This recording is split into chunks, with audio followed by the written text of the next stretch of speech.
শৌখিন হাঁস মুরগি এবং বিভিন্ন ধরনের পাখি পোষার নেশা কিন্তু আমার আজ থেকে নয়, বেশ অনেকটা দিন আগে থেকে, এবং কোনোদিন এর থেকে লাভবান হতে পারিনি, কিন্তু উল্টে আরও বেশিরভাগ ক্ষতি হয়ে গেছে। খরচা করেছি প্রচুর, কিন্তু এর থেকে আমি কোনোবার লাভ করতে পারিনি। গত 1 বছর আগে আমি 10টি ম্যান্ডারিনের বাচ্চা এনেছিলাম, এবং সেই বাচ্চাগুলো যখন ডিম ফুটে বেরিয়ে আসে সেই সময়টা কিন্তু সেগুলোকে আমরা হিটে রেখেছিলাম। আমাদের বেখেয়ালের কারণে সেই 10টি বাচ্চাকেই কুত্তাতে খেয়ে ফেলে, এবং তখনই আমরা চুপচাপ বসেছিলাম না, মনটা অনেক খারাপ ছিল। তারপরেও আবার নতুন করে শুরু করব ভেবেছিলাম না, আর তারপর থেকে ম্যান্ডারিন জোগাড় করতে পারলাম না, কারণ ম্যান্ডারিনের খরচা অনেক এবং ওর দামও বেশ অনেকটাই, যার কারণে আমরা ম্যান্ডারিন না জোগাড় করতে পেরে কিছুটা সিল্কি, পলিশ ক্যাপ এবং ব্রাহ্মা মুরগি, যেগুলো শৌখিন মুরগি নামে আপনারা চিনেন জানেন, ওইগুলির ডিম কিন্তু আমরা সংগ্রহ করেছিলাম এবং আমানুল্লাহ টার্কি ফার্মের ইনকিউবেটারে দিয়ে সেখান থেকে আমরা কিছুটা বাচ্চা সংগ্রহ করে এনেছিলাম। প্রায় 6 মাস পর সেই বাচ্চাগুলি বড় হয়ে ডিম দিতে শুরু করে। তখন বেশ অনেকটা খুশি হয়েছিলাম এবং ভেবেছিলাম যে এই ডিমগুলো দিয়ে বাচ্চা ফোটাবো। তখন প্রথম ডিম বলেই আমরা একটা মুরগি দিয়েই সেই ডিম বসাই। মোট 12খানা ডিম নিয়ে একটি মুরগিকে আমরা তায়ে বসিয়ে দিলাম,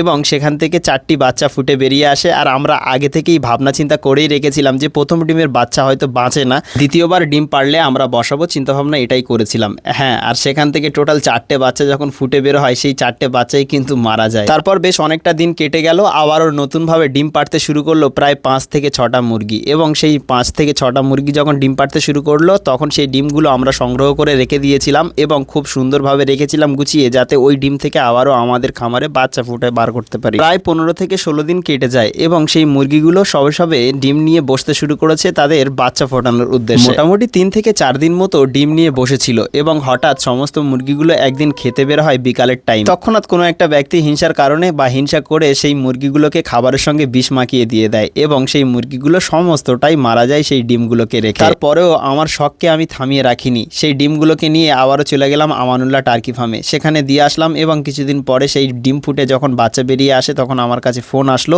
আমি আবার গেলাম, গিয়ে সেখান থেকে সেই বাচ্চাগুলোকে সংগ্রহ করে নিয়ে আসি বাড়িতে। ধীরে ধীরে সেই শৌখিন মুরগিগুলি বড় হতে লাগলো, এবং তারপর হঠাৎ একদিন একটি কুত্তাই তাদেরকে দাবড়া করে, এবং তাদের মধ্যে থাকা 2টি মুরগিকে সম্পূর্ণভাবে শেষ করে দেয় কামড়ে এবং খেয়ে। তারপর ধরলাম সেই কুত্তাটাকে, ধরে বস্তা ভর্তি করে মৌখালির ওপারে টপকে দিয়ে আসলাম। সেই কুত্তা 2 দিনের মধ্যে আবারও বাড়ি চলে এসছে। তখন দেখলাম যে না, এমনভাবে তো আর রাখা যাবে না, তাই ভাবলাম যে মুরগিগুলো কিছুদিন বন্ধুর বাড়িতে রেখে আমি একটা ছোট্ট ঘেরা তৈরি করব। তাই সকাল থেকেই আজকে লেগে পড়েছিলাম মিস্ত্রিদের সঙ্গে, কিছুটা হাতে নাতে কাজ করে দিলাম, এবং এরা দেখছি যে খুব সুন্দরভাবে ঘেরাটা তৈরি করেছে। সকাল থেকে হয়ে গেল সন্ধে, সন্ধে থেকে হয়ে গেল রাত, এবং রাতের বেলায় কিন্তু আমি চলে গেছিলাম বন্ধুর বাড়িতে, এবং বন্ধুর বাড়িতে গিয়ে দেখলাম যে সেই সমস্ত মুরগিগুলো তার বাড়িতে থাকা যে সমস্ত মুরগি আছে তাদের মধ্যে 2টি মুরগিকে মেরে ফেলে। যেহেতু তার বাড়ির মুরগিগুলো একটু ছোট ছোট ছিল তো, আর এ অনেকটা বড়, যার কারণে ওগুলোকে কামড়ে কামড়ে শেষ করে দিয়েছে। এবং আমার মন ও বলকে কখনো কিন্তু আমি দুর্বল করিনি, এত কিছু নয়, এর থেকে আরও বেশি কিছু হয়েছে। আপনাদের সঙ্গে কিছুটা হলেও অল্প শেয়ার করেছি। শৌখিন হাঁস মুরগি এবং পায়রা পাখির পিছনে আমার মোটামুটি খরচা হয়ে গেছে অ্যাপ্রক্স 50,000 টাকার উপরে। খরচা বলা তো দূরের কথা, ওটা নষ্ট হয়ে গেছে একদমই, কারণ হচ্ছে ওগুলো থেকে আমি কোনো প্রকার লাভবান হতে পারিনি।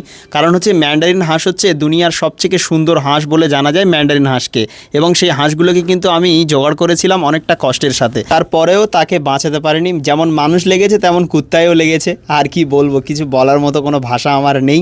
আজকে এই যেটা পরিকল্পনাটা করেছি এটাই হয়তো সাকসেস কোনো কিছু হতে পারে, কারণ হচ্ছে খুব সুন্দরভাবে ঘেরাটাকে তৈরি করা হয়েছে। আজকেও প্রায় চলে গেছে প্রায় 10,000 টাকার কাছাকাছি। এই ভিডিওতে আপনাদেরকে দেখানোর চেষ্টা করলাম হেরে যাওয়া মানে দুর্বল হয়ে যাওয়া নয়, বরং এটি একটা বড় শিক্ষা। নিজের ভুল বুঝে আবার নতুনভাবে এগিয়ে যাওয়া হলো আসল বুদ্ধিমানের কাজ। শেষ পর্যন্ত দেখার জন্য অসংখ্য ধন্যবাদ সবাইকে।